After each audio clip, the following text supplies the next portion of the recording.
Una po sa ating mga balita, dumating na si Pangulong Aquino sa Bohol upang pangunahan ng damage assessment at pag-evaluate ng kasalukuyang sitwasyon matapos ang magnitude 7.2 na lindol doon.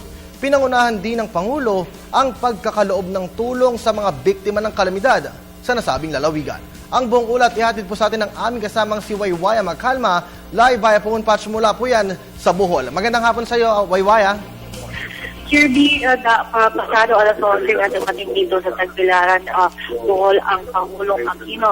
Pagkatapos nga nito dumating, diretso ito kaagad sa Carlos P. Garcia Plaza. Ito yung merong mga evacuees na ayaw munang magsibalikan sa kanilang mga tahanan dahil nga sa takot pa rin.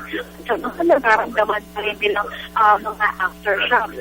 Ngayon, mga 97 na option na ang mga sumagan at may mga ilan pa rin ang nawawala. Ito'y ayon kay Governor Edgar Chato ng Bohol. Kanina nga nagsagawa ng council meeting ang National Disaster Risk Reduction Management Council dito sa Governor's Mansion at mga iba't ibang kalihim.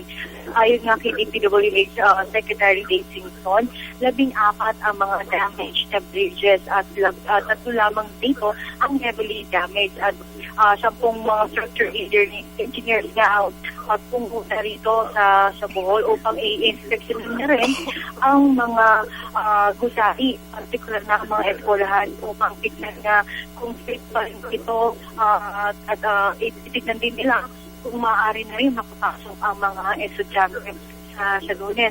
However, ayon naman kay COTC Secretary June Arbaya, ang Tagbilaran port are partially open na sa mga ro-ro vessels lamang at sa mga cargo handling. Hindi ito maaari makapag-dock dahil nga ito ay partially damaged pa rin. At ayon naman kay DTI, DILG Secretary Maruha, patupad nila dito sa buong probinsya. Ang fees ito sa gayon, walang boarding na mangyayari, wala rin paning o chaos ng mga gastungin na mga gabuho.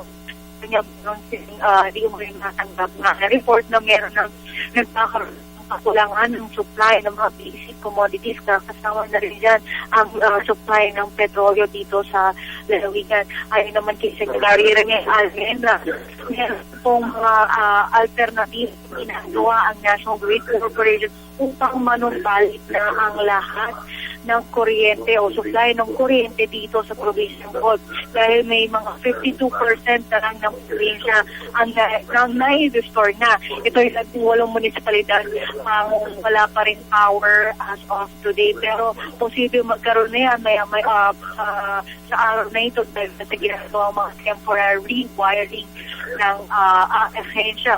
Kaya man, binanggit din ni Director Renato Salibum na meron ng naitala as of 11 a.m. roughly 844 po na mga aftershocks. Ang 4 lamang dito or 14 lamang dito ang mga mararamdaman mo actually sa 800 na aftershocks na kanilang naitala. At ang critical days lang after nga ng 7.2 magnitude na nangyari nga kahapon is ang first 3 days. So, hindi na dapat kailangan mangamba ang mga residente ng Bohol at maaari rin silang bumalik sa kanilang bahay kung wala naman silang nakita mga cracks sa kanilang mga tahanan.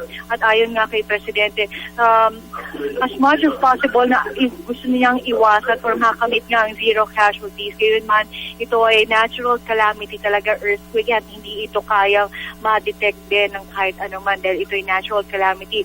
Pero ayon kay Presidente, tinutugunan na ng national government ang lahat ng mga pangangailangan ng mga taga-Bohol. Katunayan, nagbigay siya ng mga relief goods mahigit 5,000 sa Balina sa grandstand at namahagi siya dito ng mga food packs at ayon nga kay Secretary Dinky Soliman, may mga trapal din silang ibinigay at kanina nga lulan ng C-130 may mahigit 2,000 food packs ang kanilang naidala rito sa Bohol at meron pang next round or second round ng C-130 na mahigit 100 din ang kanilang mga relief goods. At ang mga ro-ro vessels din ng Philippine Coast Guard ay patungo ng Cebu at ng Bohol upang magbigay ng mga relief goods. Kirby? Alright, maraming salamat sa iyo, Waywaya Makalma. Nag-uulat po yan ng live mula po dyan sa Bohol.